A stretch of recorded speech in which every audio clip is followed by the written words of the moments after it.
What is pipeline profit? How do you define that? Yeah, good question. So if you buy a piece of property that's worth $100,000 and you buy it for $50,000, you make the purchase. Now you're holding on to that property and you're trying to sell it. You have 50,000 of profit that's going to come back in. So it's the estimated profit. What you purchase, what are you going to sell it for, that chunk?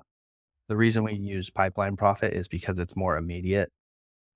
It's hard to measure as stuff comes back in. We do that too, but it's the amount that we've made because the indicators faster. We can have a quicker feedback loop. We can have the KPIs Yeah. come back to us quicker. And so we can say, okay, you just bought this for 50 grand. How much are you listing it for?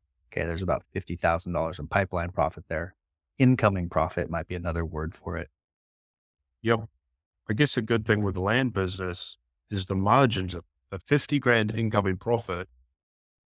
To get that piece, you're probably, whatever your guys' cost is, I mean, you're probably 10% costs. I don't know what listing a property costs. 20% costs. Yeah, the way to kind of look at it is an overall return on the spend.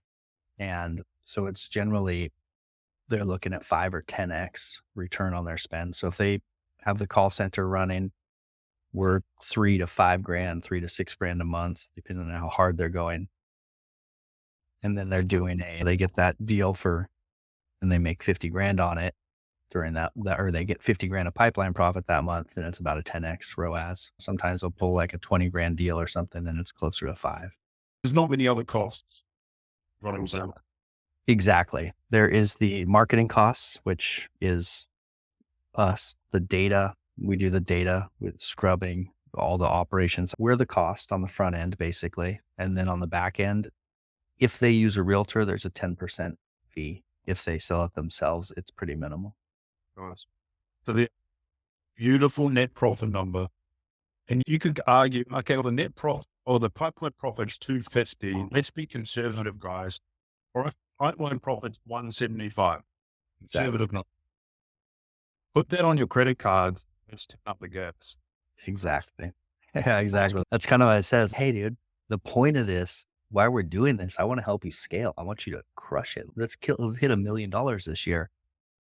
If you pause right now, but it was his first big wins.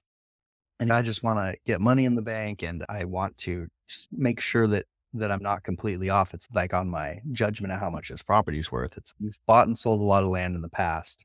And if you're off by $250,000, I would be extremely surprised. Let's roll. But everyone's got different risk tolerances. So I get it, but that's not my style. That's when I would put my foot on the gas and get another caller and get another credit card with 0% interest for 12 months and let's go. You know? I mean, it's obviously a blessing and a curse. You guys have pretty Mhm. much unlimited access to credit cards. And Yeah, it is. I've taken these during the build for Landy leads over the last couple of years. I've had my 2 credit cards maxed a couple times, just riding the red line, just like then I pull it back down. And yeah, it gets exciting sometimes, but it's a good buffer because it enables a little bit of scaling. You can hire a little bit earlier when you kind of calculate, okay, I can't quite hire now, but if I do hire, I can move faster and throw it on the card, keep running. for sure. What happened to your call center that week? Oh yeah, that's a fun one. It was actually a little bit ago. What they have is a BPO, which is someone owns a call center and they run a business out of that call center. And so what a lot of us do is we white label, basically we're white labeling a call center. Good, nice. You actually are generating more leads. Yep. Our cold callers are about 25% more effective. So if, for example, one of Bert's cold callers would get us 2 or 3 leads per day, one of our cold callers will get 4 or 5 leads per day. My team says we're twice as effective. We haven't seen all the numbers play out yet, but we're getting more leads and the calls sound better. So On bet, give us to a call center. Will it cost more?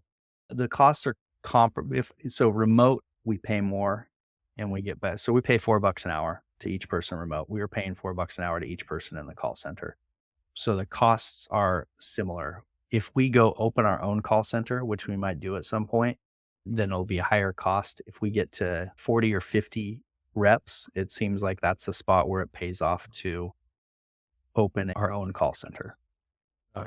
Because I guess the cost has team leaders, QA sort of. No, we pay for the call center. We paid separately for QA, for team leads, and for Bert to manage it. So we have our own managers and then our own callers. So we're about the similar cost remote as we were at the call center. That's awesome. That's all we got time for, Brandon. I am currently onboarding a bunch of callers. I'm going to have a lot of problems. Yeah. Hit me up, put a time in the calendar or whatever, and we can have a talk about the just call center stuff if you want to, as you're kind of growing your thing, because we'll be That'd able be to share great. some ideas. And you got like 20 callers, and once a week is like once a year. Yeah. Callers. Probably one person every 10 callers per week, let's say.